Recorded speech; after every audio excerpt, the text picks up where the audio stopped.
Let me start this by saying to any law enforcement that might be watching, I have no information about the activities of any current criminals in Detroit or Golden Sun Jewelry or Hutch's Jewelry. I'm just giving some general advice.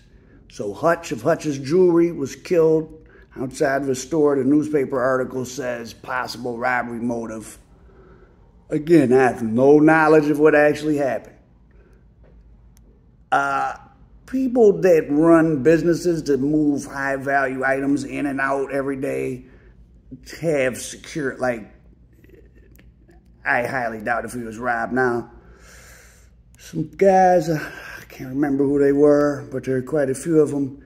They always used to call Indictment Gary and Indictment Hutch. Many people I've known felt different jewelers, and I don't know anything about Hutch in particular, and I don't even remember the guys I'm talking about because I don't know about anything in particular. But you can rest assured, now I don't know what any of these jewelers do when the feds come, but you trust me, all the time, feds go into places like that and say, hey, we have this photograph from Instagram or a screen capture from a music video of such and such rapper from Detroit whose video has 2,000 views, so he clearly doesn't make any money from that. And he's rapping about he sells heroin and kills people in West Virginia. And we have informants who also say he sells heroin and kills people in West Virginia. And he says in a song, he got this from Hutch, and we had our jewelry expert look at it and say it's worth $50,000. So then we looked in the system, and we didn't see that you ever filed the $10,000 cash thing that you're supposed to file if this guy came in and bought, because he has no assets in a bank account. We've checked. So if he bought it from you, it was with cash, and we looked in the federal system. There's no record that you filed anything. So would you like to get a felony conviction for that? Or you want to let us know the next time he comes up here so we can put a tracker under his car or something? Or why don't you tell us exactly how much money he spent? Or even better yet, tell us everybody else he brought up here to you and introduced to you to get some jewelry made too.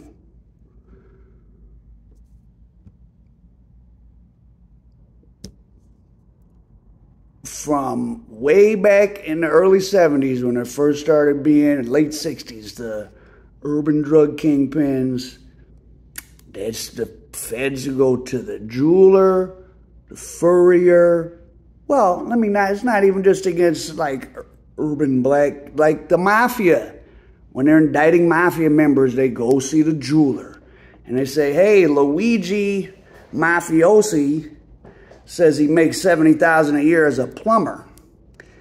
But we see as a pinky ring that he got from you that's worth about $70,000 alone. Did you file the $10,000 thing? Oh, no, you didn't. Okay, so tell us Luigi's associates that he brings up here. If I was sitting down at the FBI or DEA office getting a paycheck on Friday to lock criminals up, that would be on my route. I'd go up to the jewelers at least once a week. I'd keep them under pressure. But I guess a lot of you guys are more interested in just trying to let the other guy at the strip club know that you can afford the same chain from the same place he can. To all my rapper friends who can actually afford the things you buy, keep on buying jewelry if you like it. That's your business. But,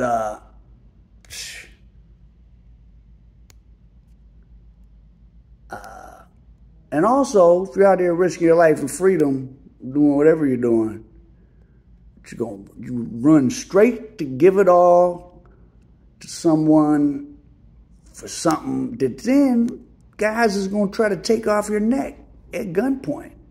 Or some bitch going to steal it when you fall asleep after you paid her to have sex with you. All this stuff happens all the time. People don't like to talk about it in public because it doesn't sound cool, but all these are events and anecdotes I know a whole bunch of them. Now, I'm not going to talk about them, but they happen.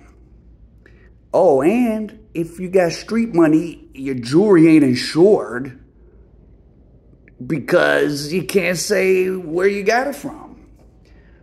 So, yeah. And then now you got Detroit rap became so popular. I hear rappers from other cities talking about jewelers in Detroit and this and that. Who knows what the whole big story behind this is? And again, I don't know. I don't have any knowledge. I don't know about any ongoing drug rings. None of that. I don't know none of that. I just know a few rappers that got some jewelry from Detroit, and they definitely can account for their income. That's it.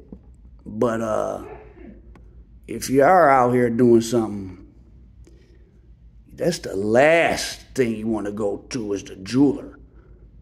Because when you're doing shady things, I mean, look at the BMF case. Damon Thomas, Kim Kardashian's first husband, he bought $5 million worth of jewelry from Jacob the jeweler. It was Ford Southwest T. They put it in Damon Thomas's name. He signed and told. I mean, of course he did. And you can be like, oh, he's a snitch. I mean, regular people don't understand. You know, they just cut in a corner or, oh, I'll give you $20,000 if you sign for it. They don't get, because they're not involved in big, you know, criminal activity. They don't get that just by doing a little favor for somebody that's involved in something serious. Technically, you involved in something serious too. And when they come in and be like, oh no, sir, you can and will get 20 years if you don't tell on this guy, they sign quick. Those jewelers are, you know, they're family guy. They got wife and kids. What, they gonna go sit in federal prison for 24 months to protect people that in the 24 months they're in federal prison might get killed or locked up anyways? I mean, that's the justification in their mind. So I don't know what Hutch or Gary or any of these other jewelers do in particular. I just know things I, you know, hundreds of times heard from all kind of people. I know what the feds do. I mean, watch all my documentaries. I got a story about Tony Giacalone, the Detroit mob boss. Sent him to prison for 7 years on tax evasion and extortion. Part of the case, he had on a pinky ring. Couldn't account for the money.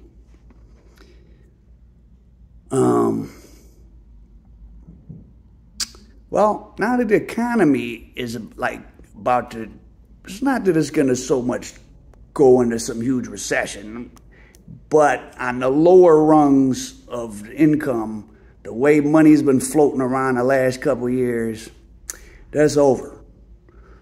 No. You selling usage amounts of drugs, you probably already seeing your little clientele dwindle. The strippers, girls that were strippers now, offering other services. Everybody that's making easy money. I get random texts now from people I haven't heard from. Guys, women, just taking the temperature. I could be like, oh, you must not have any money, huh? Interesting. But, yeah, so Hutch, gunned down. I didn't know the guys stayed out of those jewelry stores. Guys used to have them when I worked for hire back in Detroit. And I'd be videotaping stuff. Oh, come up to such and such jeweler. I would always conveniently not get there in time or be busy because I ain't even want to be in there.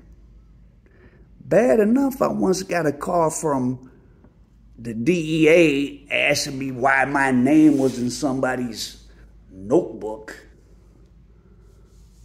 who got caught doing something. I said, I don't know. He seems like a good kid to me. I don't think he'd be mixed up in any criminal activity, sir. And got off the phone as soon as I could. Good thing I'm not involved in any criminal activities in there. and don't know anybody who's actively involved, because as we all know, Al Prophet is not a journalist, he's an historian. So, Detroit, see you soon. Al Prophet, American Dope.